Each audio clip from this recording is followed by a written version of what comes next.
Sekarang ini kita banyak permasalahan atlet yang mutasi yang tidak bisa pindah atau macet lah gitu ya. Ya betul, karena tidak punya ID, otomatis mereka nggak bisa ikut kejuaraan. Coba kalau ada permasalahan itu lebih aktif lagi. Kalau nggak ngerti, boleh bertanya kan keabsahan di Pemprov atau di kabupaten, bahkan KPP pun siap untuk konsultasi lah gitu.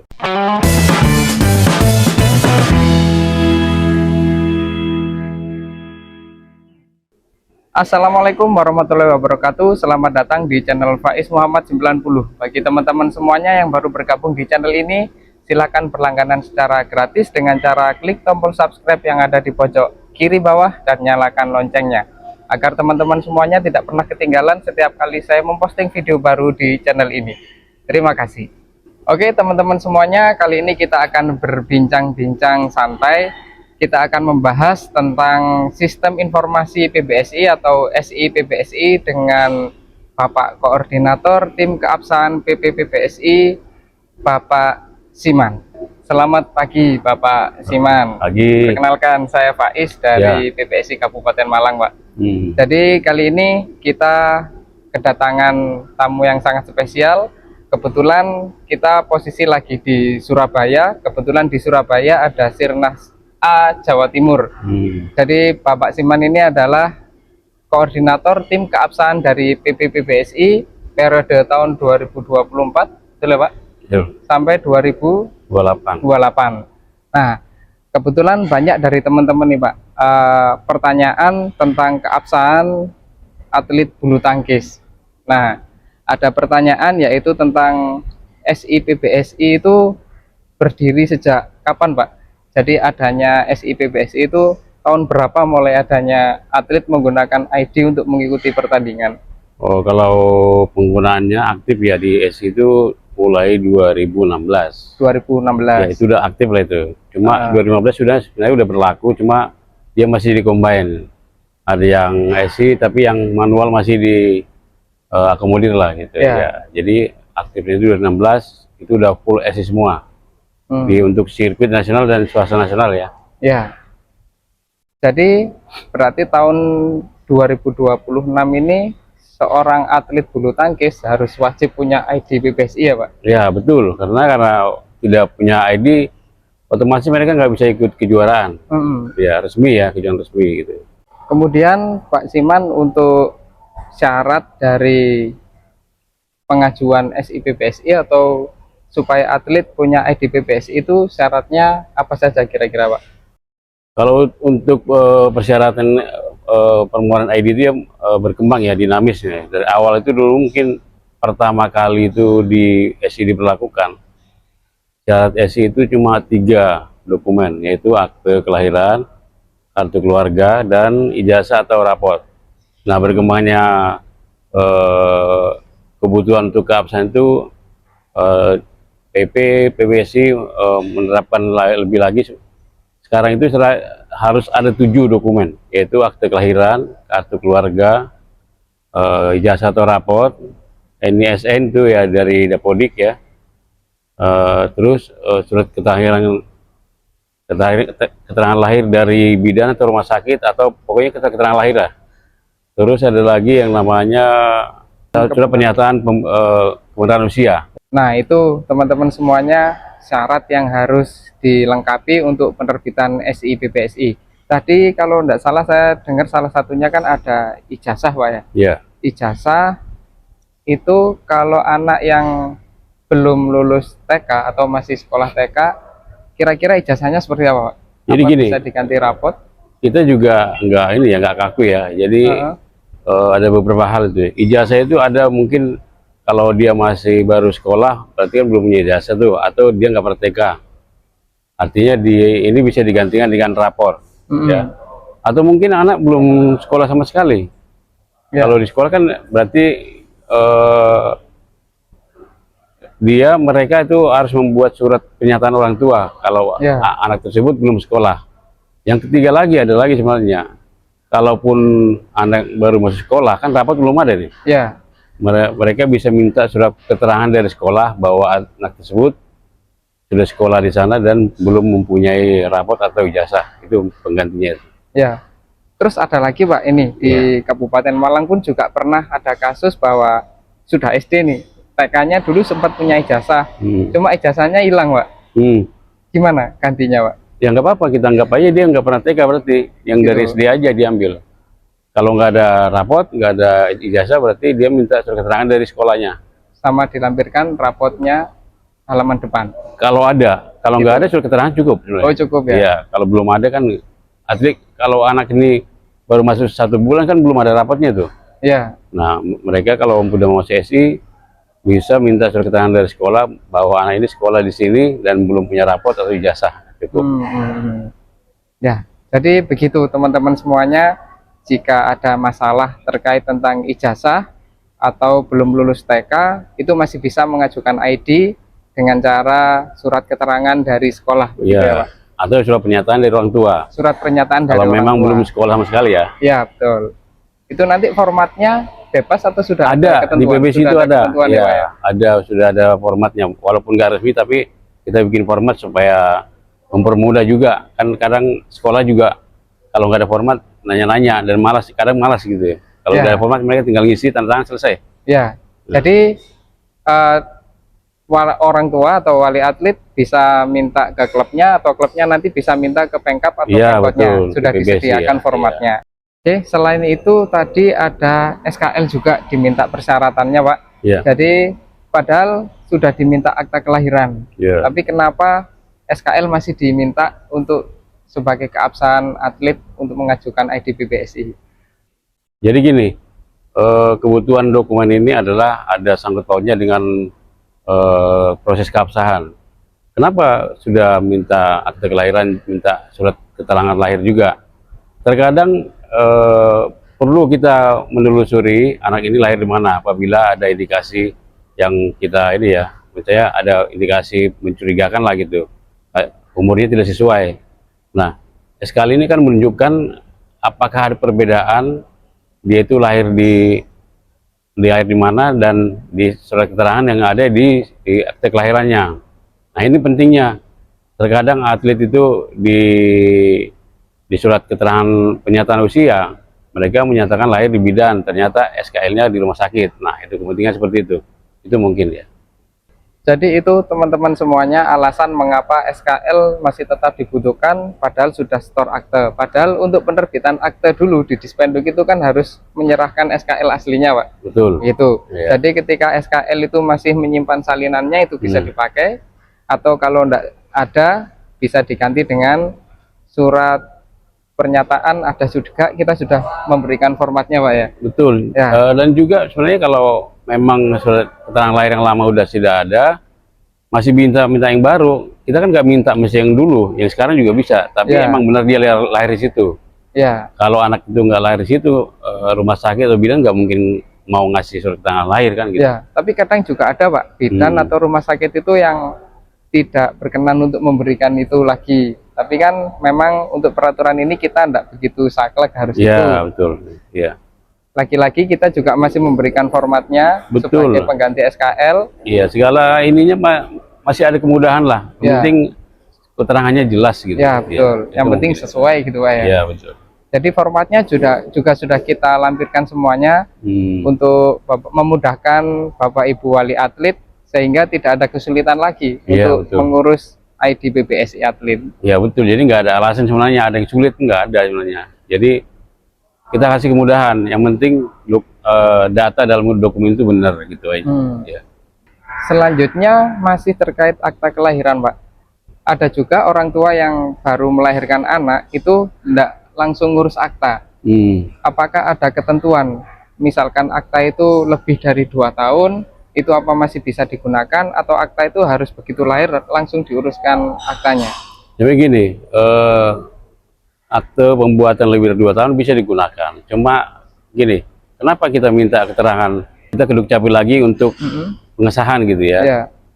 Nah, karena banyak indikasi nih atlet yang membuat akte kelahiran lebih dari 2 tahun, kita curigain, kita akan ini kecurigaan aja ya, tapi kan jadi untuk mengantisipasi gitu. Nah, bagaimana kita hubungannya akte kelahiran ini, dokumen ini dengan penyelesaian keabsahan. Hmm. Untuk penggantinya itu kita bisa bikin surat keterangan dari Dukcapil sendiri, mungkin itu hanya legalisir cukup ya. Atau seperti yang di PBC kan udah ada format juga. Sudah ada formatnya. Untuk Lagi-lagi ada formatnya ya, lagi untuk mempermudah itu. Yang penting syaratnya satu, data dalam dokumen itu harus sama dan benar, itu aja. Jadi hati-hati juga, jangan sampai ada, karena emang tugas keabsahan itu kan mencari kesalahan ya. Walaupun itu emang sudah betul gitu ya, betul ya, tapi selalu ya inilah yang hubungannya dengan keabsahan. Jadi dokumen itu selalu ada hubungannya dengan keabsahan itu ya. Jadi begitu teman-teman semuanya, jika ada dokumen dari atlet yang pembuatan aktanya lebih dari 2 tahun, maka membutuhkan satu surat lagi, yaitu dari Dispenduk Capil, atau format juga sudah kita sediakan. Jadi yang tanda tangan di bawah cukup orang tua dan RT RW setempat. Betul. Begitu. Mungkin dari Dukcapil nggak perlu surat ya. Legalisir cukup juga ya, bisa. Artinya gitu. Mereka kan waktu mau legalisir itu akan mengecek ulang dokumen ini benar nggak ada di situ kan gitu. Jadi banyak pilihan, tergantung mana yang lebih mudah dan mana yang lebih praktis gitu Pak ya. Jadi begitu, untuk masalah akta sudah terselesaikan. Masih ada beberapa pertanyaan lagi yang sering saya dapatkan Pak Siman, bahwa selain masalah-masalah tentang akta kelahiran, SKL, kemudian ada lagi NISN. NISN yang dibutuhkan ini termasuk salah satu dokumen wajib yang dibutuhkan untuk penerbitan ID PPSI. Betul. Nah, NISN ada juga Pak Siman Badal, ada siswa yang belum punya NISN. Kira-kira untuk pengganti NISN itu bisa diganti dengan apa? Jadi gini ya, NISN ini hampir sama dengan ijazah sebenarnya. Jadi keberadaan NISN ini hampir sama dengan ijazah. Artinya sebenarnya kalau sekarang ini dari TK pun atlet sudah dapat NISN. Tapi ada juga anak yang nggak masuk TK. Artinya mereka itu masuk langsung SD. Berarti NISN itu terbit setelah mereka SD kan. Yang pertama, kalau NISN belum terbit, bisa minta surat keterangan dari sekolah. Nah, yang kedua, apabila atlet belum sekolah, berarti kan belum sekolah, belum punya NISN ya. Berarti bisa membuat surat pernyataan orang tua bahwa atlet ini belum sekolah dan belum mempunyai NISN. Jadi bisa dibedakan ya, surat pernyataan dan surat keterangan. Jadi surat keterangan itu biasanya dari instansi. Surat pernyataan itu biasanya pakai materai, itu bedanya. Gitu. Untuk NISN Pak, masih NISN ini kan ada yang kita bisa unduh sendiri, di searching di Google masih bisa. Kadang juga ada yang bermasalah Pak, ada mungkin lagi maintenance, jadi kita harus minta ke sekolah, mungkin begitu ya Pak? Iya betul, itu yang sebenarnya kan NISN ini kan menginput data mereka itu dari sekolah asalnya. Artinya kalau kita minta data dari sekolah itu sama isinya dengan yang ada di Dapodik gitu. Iya. Begitu. Cuma yang di sini jadi catatan buat Bapak Ibu wali atlet semuanya, bahwa NISN yang diminta itu bukan kartu NISN ya, tapi NISN yang ada di Kemdikbud seperti betul, itu. Kalau di Dapodik nggak bisa di download, makanya tadi saya bilang minta surat keterangan dari sekolah itu lebih aman tuh ya. Dan terutama yang wajib tercantum di situ adalah selain nomor NISN adalah tahun kelahiran. Betul, tahun kelahiran ya. Tahun kelahiran dan tempat lahirnya juga. Betul ya. Kadang ada NISN itu yang dikumpulkan tidak ada tanggal lahirnya, akhirnya di reject. Begitu. Ya emang Dapodik ini kan berkembang terus ya, kadang bisa ini. Nah, makanya kalau memang itu nggak ada, ya lebih baik ambil cari aman. Minta surat keterangan dari sekolah, itu udah paling benar itu. Ya. Kalau memang di Dapodik nggak ada ya. Sepertinya sudah lengkap tentang ID PPSI. Jadi Bapak Ibu wali atlet atau adik-adik atlet semuanya yang ingin jadi atlet bulu tangkis Indonesia, yang ingin terjun di turnamen yang resmi yang diselenggarakan PPSI, otomatis wajib punya yang namanya ID PPSI. Gitu, Pak. Kalau boleh kita ulangi, ada 6 yang wajib harus dilengkapi, yaitu yang pertama akta kelahiran, yang kedua kartu keluarga, kemudian ada ijazah, ada NISN, terus kemudian surat keterangan lahir, dan yang terakhir adalah SPKU, surat pernyataan kebenaran usia. Nah, SPKU ini bisa diminta di klub masing-masing yang formatnya sudah kita sediakan, gitu ya Pak ya? Betul. Tambahan satu lagi, ketika akta itu lebih dari 2 tahun, maka tambah satu dokumen lagi, yaitu surat keterangan atau surat pernyataan pembuatan akta lebih dari 2 tahun. Betul. Gitu. Nah, selanjutnya yang terakhir ini Pak Siman, ketika atlet itu sudah punya ID PBSI, berarti kan dia sudah bisa mengikuti turnamen di seluruh Indonesia. Betul. Nah, ada lagi yang namanya, saya tahu itu ada ID BWF. Iya. Nah, apakah ID BWF itu seorang atlet harus mengusulkan atau minta diterbitkan ID BWF-nya, atau ID BWF itu bisa Otomatis gitu. otomatis terbit sendiri gitu? Jadi gini, ID BWF itu tetap usulan dari atlet, dan usulan ID BWF itu biasanya harus mencantumkan dia mau ikut di kejuaraan mana. Gitu. Nah, format atau formulirnya itu bisa di-download di website BWF. Sepertinya di SI juga ada itu di sini, di-upload. Itu diisi semuanya. Setelah itu dikirimkan melalui email ke Absan boleh. Gitu. Nanti pengajuannya di sana. Setelah itu nanti kan setelah dia terbit, nanti kan akan dicantumkan juga di ID PBC-nya. Ya. Karena kejuaraan internasional pun pendaftarannya harus melalui SI PBC. Ya. Artinya kita ngedaftar itu bukan melalui menggunakan ID BWF, tapi menggunakan ID PBC. Tapi kalau kita sudah punya ID BWF, otomatis PBC nanti mendaftarkan langsung ke BWF-nya, ke akunnya BWF gitu. Nah, jadi gitu. Cuma ada pertanyaan lagi. Kalau ketika kita ingin ikut pertandingan internasional atau Grand Prix itu belum punya ID BWF, bisa Pak daftar menggunakan ID PBSI? Nggak, tetap harus ngajuin juga. ID BWF-nya diajuin dulu. Setelah ada itu baru kita bisa daftar. Nanti kan PBSI kan mendaftarkan ke akun BWF itu harus pakai ID BWF. Ya. Kalau kita belum punya, kita daftarnya gimana gitu. Tetap kita ngajukan dulu, karena ID BWF, pengajuan ID BWF itu kan ada perlu dokumen formulir yang tadi. Itu akan dikirimkan nanti ke akunnya BWF, baru ID kita terbit. Ya. Soalnya ada kejadian juga bahwa atlet itu akhirnya berpikiran, oh enggak perlu ngurus ID BWF, saya ikut Grand Prix aja, setelah itu ID BWF terbit sendiri gitu. Biasanya gini, itu kan biasanya ini sama PBC ya. Karena seperti misalnya kejuaraan daerah itu kan banyak sekali tuh yang ikut tuh. Biasanya dibantu sama PBC, cuma tetap aja mereka harus mengisi formulir juga. Ya.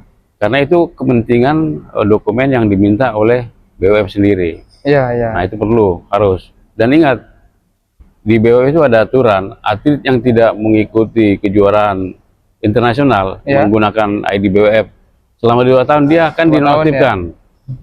Nah, kalau Anda mau ikut lagi harus mengajukan lagi. Oh begitu. Ya, mungkin kemungkinan besar itu di PBC akan diberlakukan supaya kelihatan tuh hasil yang aktif itu mana. Oh iya. Ini kan kelihatan kan mereka kalau nggak pernah ikut kejuaraan nggak aktif berarti kan. Iya. Kalau ada aturan seperti itu kelihatan tuh dia akan nonaktif sendiri. Iya.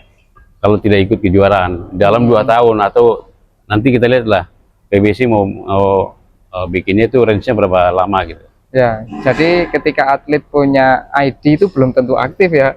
Siapa tahu dalam waktu 1 atau 2 tahun dia punya ID aja tapi tidak pernah ikut pertandingan. Iya gitu. Kan karena kemungkinan itu kebutuhan untuk pembukaan persyaratan pembukaan klub kan gitu, dan juga agar klubnya itu tidak dinyatakan nggak aktif, jadi mereka mencari untuk kebutuhan persyaratan 7 atlet ini. Nah itu.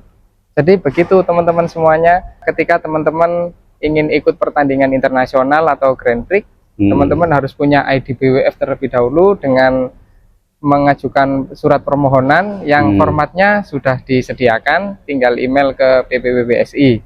Seperti itu. Tapi juga catatannya adalah ketika sudah punya ID BWF, teman-teman harus aktif ikut pertandingan internasional atau Grand Prix seperti itu ya. Iya, pokoknya yang menggunakan ID BWF lah. Ya, Iya. jadi ketika teman-teman selama 2 tahun. ya, Iya, 2 tahun. selama 2 tahun tidak pernah ikut pertandingan internasional, maka ID BWF-nya bisa dinonaktifkan. Iya, itu akan hilang. Gitu. Jadi kalau mau ikut lagi harus ngajukan lagi. Harus yang ngajukan baru, lagi. ya. Nah, untuk sementara ID PBSI memang belum, tapi betul. untuk kedepannya mungkin Kemungkinan bisa ID jadi ya. PBSI bisa jadi seperti itu. Betul. Jadi teman-teman semuanya ketika sudah punya ID PBSI harus sering-sering ikut pertandingan. Betul. Kan tujuannya juga untuk mengasah mentalnya, Iya. untuk bisa meraih prestasi setinggi-tingginya. Ya terus kita kan PBSI juga kan nanti bisa ngelihat keikutsertaan atlet itu sebenarnya dari jumlah atlet yang di SI itu berapa persen yang aktif gitu, yang ikuti kejuaraan gitu. Kita bisa nanti ngitung lah gitu. Ya. Ya, mungkin sepertinya untuk ID PBSI serta ID BWF sudah cukup lengkap Bapak Siman. Oke. Jadi bentar lagi langsung bertugas lagi ke Sirnas A. Betul. Untuk melihat pertandingan Sirnas A di Jawa Timur. Mungkin itu saja teman-teman semuanya, obrolan singkat, obrolan santai terkait keabsahan dari PBPBSI bersama Bapak Siman. Oke, jadi terima kasih kepada Mas Faiz. Kalau saran saya kepada Pemkab Pemkot maupun Pemprov, pengurus Pemprov dan pengurus kota kabupaten, sekarang ini kita banyak permasalahan atlet yang mutasi yang tidak bisa pindah atau macet lah gitu ya. Saran saya kepada Pemkab Pemkot agar lebih aktif gitu. Kalau ada permasalahan ini, kasihan misalnya atlet, ada banyak atlet yang kita tidak tahu mau pindah itu akhirnya berhenti bulu tangkis hanya karena permasalahan mutasi. Itu kenapa? Karena kadang Pemkot atau Pemprov itu kurang aktif untuk menyelesaikan itu. Jadi saran saya, coba kalau ada permasalahan itu lebih aktif lagi. Kalau nggak ngerti boleh bertanya kan keabsahan di Pemprov atau di kabupaten, bahkan ke PP pun siap untuk konsultasi lah gitu. Itu ya, terima kasih. Jadi seperti itu tadi teman-teman perbincangan kita bersama Bapak Siman dari Koordinator Tim Keabsahan PPPBSI. Semoga bisa membantu menjawab dan memudahkan kesulitan teman-teman untuk mengajukan penerbitan SI PPSI, dan semoga bermanfaat bagi seluruh atlet di seluruh Indonesia dan bisa memajukan prestasi bulu tangkis Indonesia. Terima kasih. Jangan lupa like, comment, share, dan subscribe. Tulis di kolom komentar ketika ada pertanyaan terkait keabsahan PPSI. Terima kasih. Wassalamualaikum warahmatullahi wabarakatuh.